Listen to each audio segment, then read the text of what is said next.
Mrs. Nejma Belarbi. She is the co-director of Grassroots Institute, or Art Institute. She would give lecture on fundamentals of the rights of nature.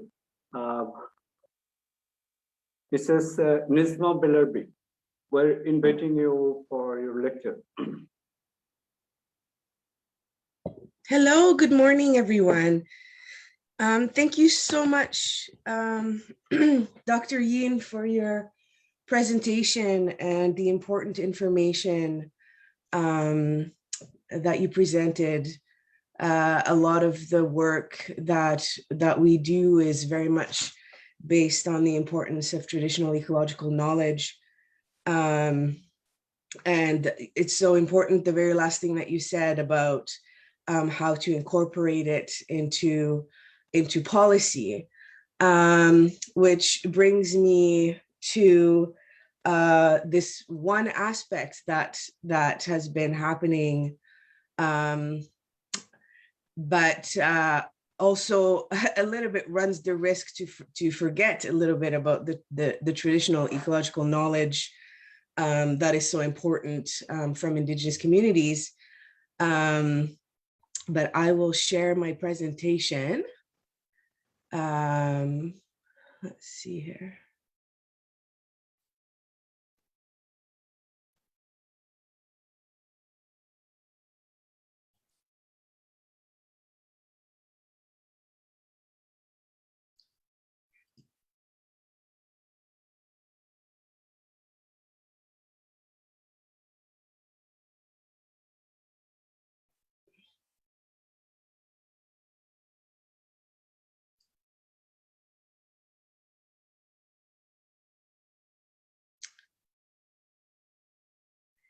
Yes, so thank you so very much. Thank you so very much, Hasarat, for setting up this amazing possibility to share all of our research and work with everybody, and the amazing work that went into that. And thank you everybody for being here today. My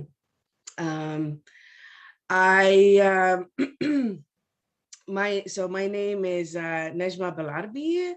I am North African by descent, and I now live in Cowichan territory, in unceded Cowichan territory in Canada, on Vancouver Island.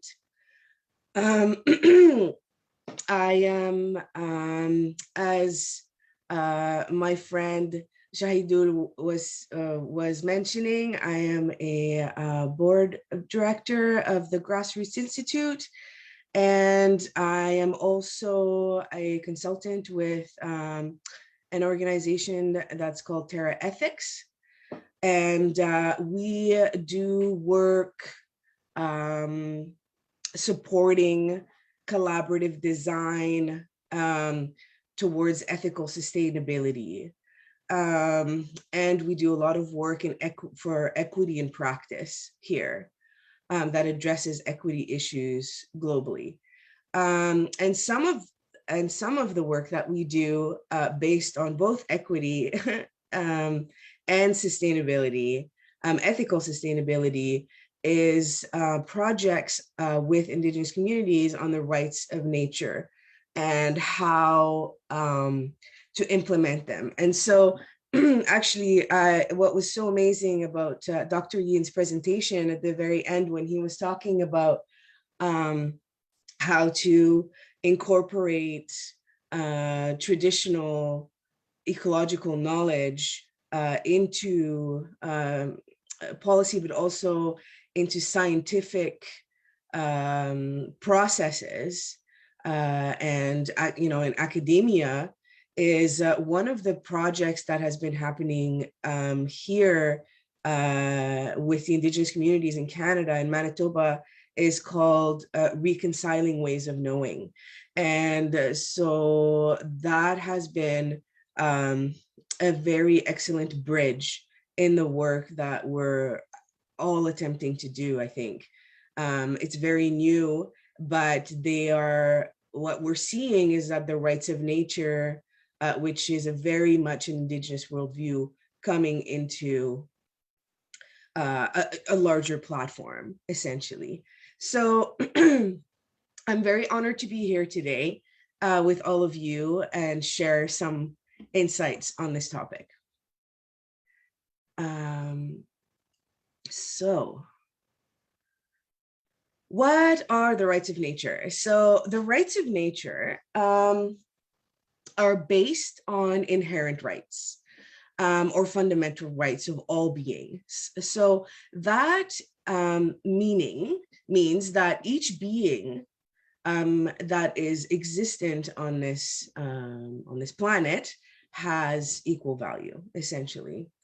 And that is a very big part of of the work that we do and try to bring to organizations and so on, is trying to incorporate that very fundamental perspective. So this conceptual framework of the rights of nature is actually present in most traditional and indigenous worldviews, sciences and teachings. So across cultural research that I've done and many of my colleagues have done, like biocultural diversity, ecosystem, and the ecological lens, in my experience, also as an ethnobotanist, and through conversations, as a herbalist, many of the indigenous elders that I have spoken to in various territories, I have been able to see the thread of inherent rights or inherent and equal value in most philosophical, spiritual, and practical teachings around the globe. But even in Cartesian science, where we are trying to start from the very, very basic into the whole, rather than looking at the whole and then seeing the thread, we are seeing the resurgence of an understanding of the symbiotic relationships in ecosystems. And it's actually very exciting because we're getting, we're finally getting through, Western science in seeing and recognizing the whole, right? And the different ways of knowing and the importance of knowledge diversity. So the first Western mention of the rights of nature was written by Christopher Stone, and his essay, Should Trees Have Standing, which was written in 1972, was looking at how these inherent rights and inherent value of ecosystems, and trees in particular, for his case, could be put into through the lens of law, right? And so the rights of nature that are based on inherent and fundamental inalienable rights, which cannot be taken away, right, has now been used as a tool to bring balance between ecosystem legal personhood and industrial legal personhood. And so that is how that tool is now being used. So Thomas Berry, Dr. Thomas Berry, wrote about Earth Jurisprudence, which is a philosophy of law and human governance that is based on the fact that humans are only one part of a much wider community of beings, and that the welfare of each member of that community is dependent on the welfare of the Earth as a whole, right? And one of the first principle is that rights originate where existence originates. And that is such an important missing piece in the trajectory and the pathway and all the work that we've been doing so far in the systems that have been created, are very much missing this very fundamental piece, which is now again, trying to there's a resurgence of it. So essentially, the rights of nature have been used as a very big paradigm shift. So one of the things that we, one of the examples that I use in the context of Indigenous communities, of course, is, I mean, this started with the rights of Mother Nature in South America, where many countries were signatories into recognizing that nature had rights. And from there, which has been difficult because we are faced with a structure that is very, very different than that, because our whole economic system is based on extractive processes. And how do we mitigate the need for economic well-being and extractive processes with the rights of nature? And that has still been difficult. But there is, what we can say is, at least if the rights of nature are being recognized, then we can start to work with that, especially because of the concept of legal personhood. So in law, legal personhood, which are the rights that you and I theoretically have, and the right to live, the right to eat, the right to procreate, all of those things. But what's been very interesting is that the rights of nature, the legal personhood, has also been attributed to industry. And so that is something I'm going to talk about in a little bit here, but that has been why there has been such an imbalance, because and why the rights of nature have come as a natural response to industrial legal personhood, in order to bring the balance so we can have, so that ecosystems who are being extracted by industry can have the same rights as industry, and there can be negotiations in the sense that that it's not about over extraction, but it's about balanced extraction. So in the context of climate change and mountain ecosystems and communities, and our subtopic of future strategies and policies, the rights of nature are changing our conceptualization of relationship with environment and management on a global level. I think that has been the one thing that everybody is talking about, and trying to remember that this is a big part of a paradigm shift in the way that we engage with environments, and that has been very important. So there are two issues here.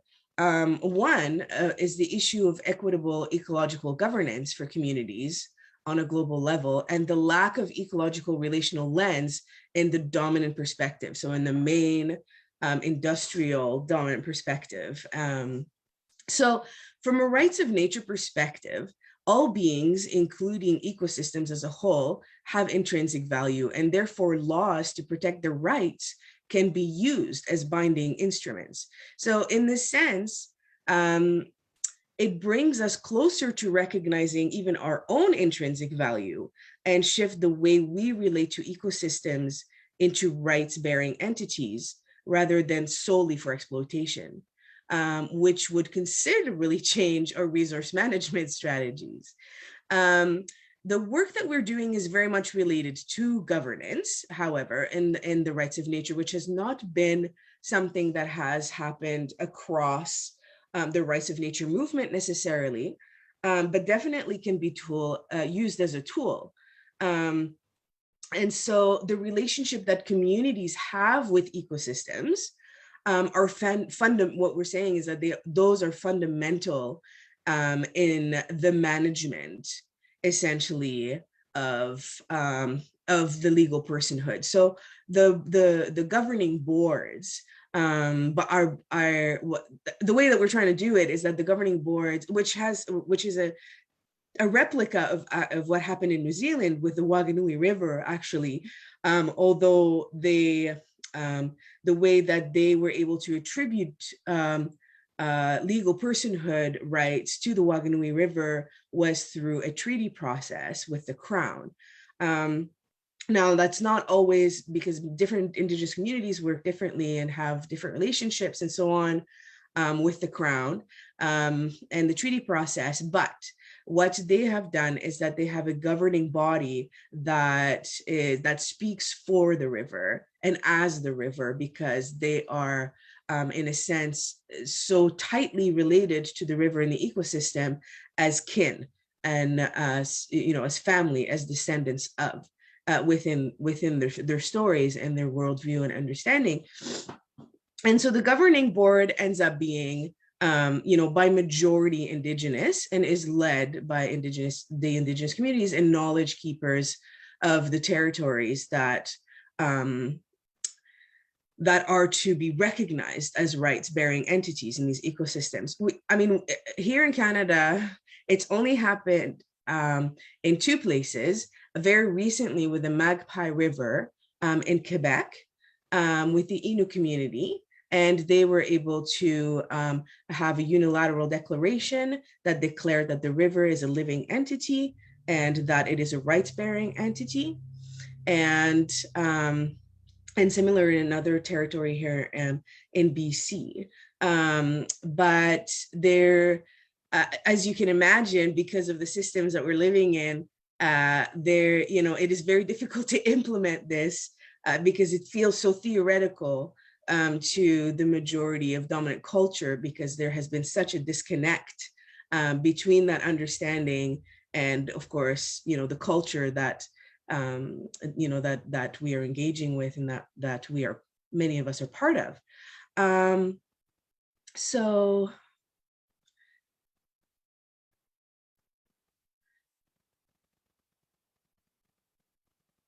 yes.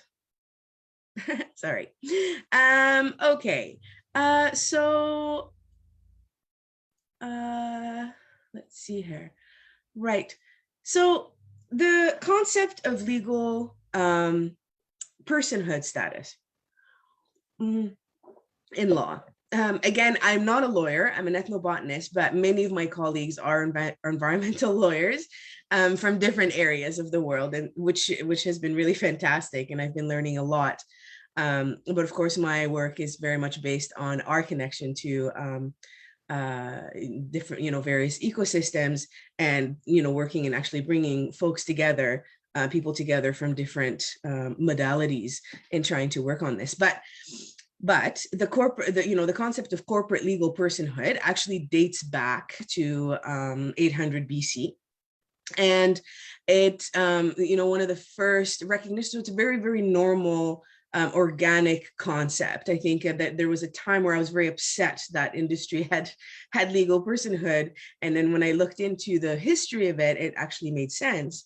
And so the trajectory that we are going on also makes sense, I guess, in a sense.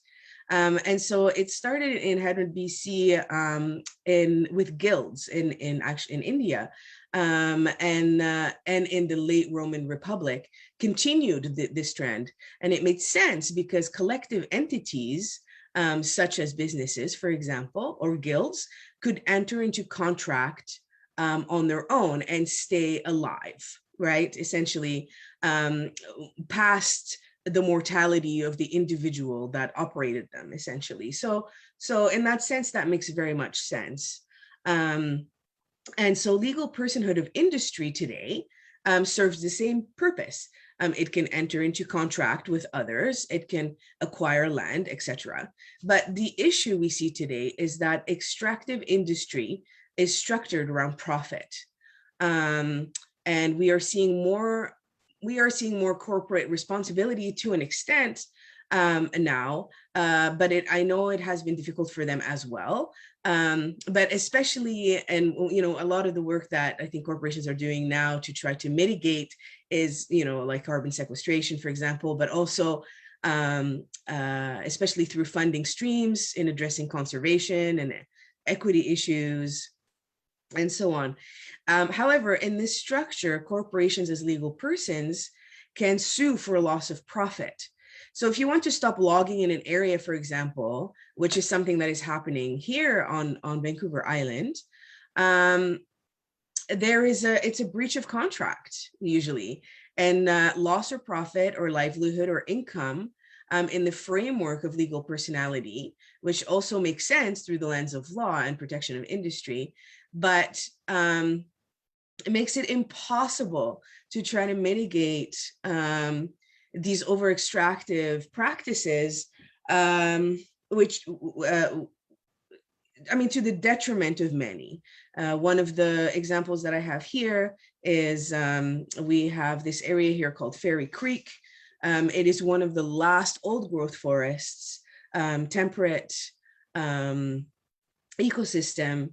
And some of the trees are, over 1,000 years old, and they are logging them so fast. And there has been a lot of protests, a lot of youth, a lot of Indigenous people, and there's been a lot of police brutality, which is, which a lot of people are very surprised about, because they're like, but it's Canada, how is this possible? And that is definitely something that is happening, because there is no leverage, as you know. And so one of the things that we're trying to talk about is trying to find ways to, not only incorporate, trying to find different mechanisms to support both the industry to, to flourish or shift, but also to support that these trees are actually irreplaceable. These ecosystems are irreplaceable and are also so valuable as carbon sequesters. But I digress. Sorry. I think that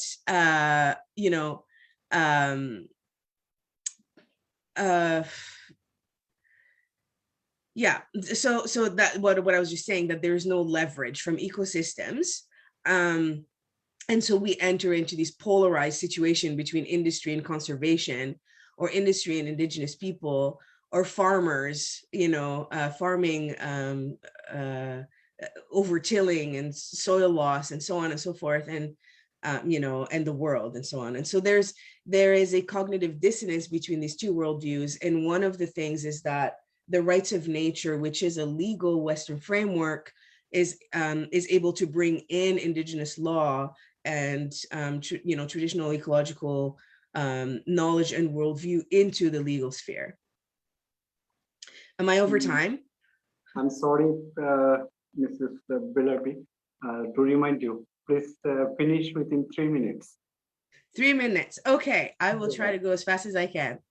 Thank you. Yeah. Yes. So ecological legal personhood plays 3 roles. It defends an ecosystem as a rights-bearing entity, which can have a voice. It can enter into negotiations with industry.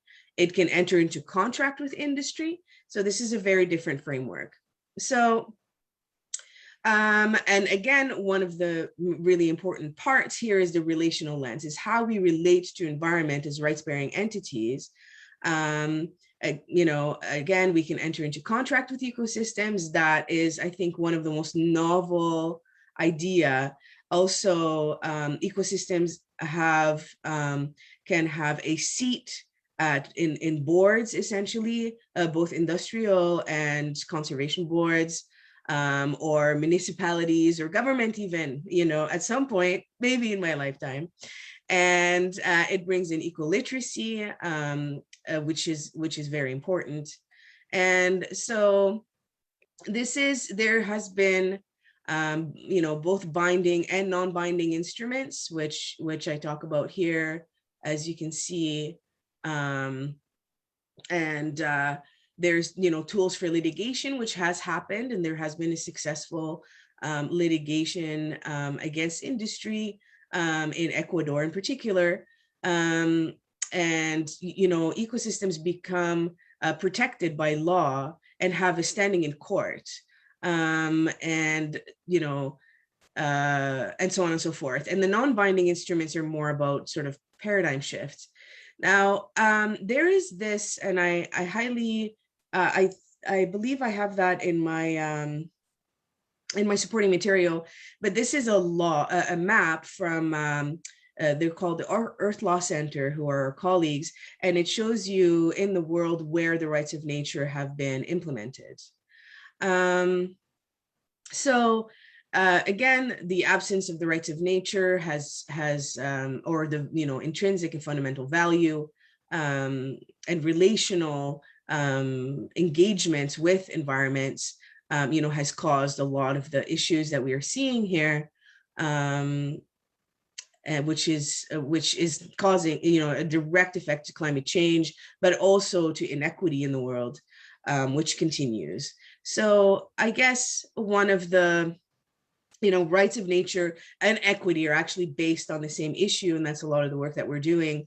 And we're trying to bring to light this fundamental lens, which again is very ecologically based and ecosystems based, in a way to try to bring us full circle back to acknowledging the shared space that we have with all other beings on this planet and how we related to sustainabilities. And we always end with laws are a good tool, but the shared perspective that drives them delivers the outcome. So thank you for this time. I had perhaps a few questions that can be looked at in trying to sort of critically think about how the rights of nature could be applied, or where do they fit in the work that we do collectively in the different sectors that we are in. And yes, thank you so very much. Thank you, Mrs. Nejma Belarbi, for your nice and very interesting lecture. We have learned many things from the above lecture. Now the lecture is over.